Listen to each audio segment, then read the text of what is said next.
ఇక చూడు రే, కేంద్ర హోంశాఖ మంత్రి అమిత్ షా ఏమంటుండంటే మహిళా బిల్లుని ఓడించి సంబరాలా, ఇంకేమంటుడు ఊహించడానికే చాలా ఇబ్బందికరంగా ఉంది అని అంటుండు.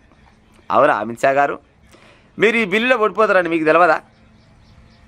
ఈడ నెగ్గరన్న సంగతి మీకు ముందుగానే ఎరక. ఏం చేయాలి మీరు? మహిళలకు న్యాయం చేయాలనుకుంటే అన్ని పార్టీలను పిలిపించి ఏం చేస్తే బాగుంటుంది, సరే మీకే పేరు వస్తే వచ్చినేమో కానీ ఏం చేస్తే బాగుంటుంది, ఎట్లా చేస్తే బాగుంటుంది అని ఆలోచించి పోవాలి. ఏం చేయగలుగుతారు మీరంతలే అన్నట్టు ఒక దిక్కుంది. ఏం కాదు, ఒకసారి బిల్లు అయితే పెట్టి చూస్తాం, మహిళలలో ఎంతో కొంత సానుభూతి మాకు ఉంటుంది అనే దురుద్దేశంతో బిల్లును కొనవై పెడితే ఓడిపోతుంది.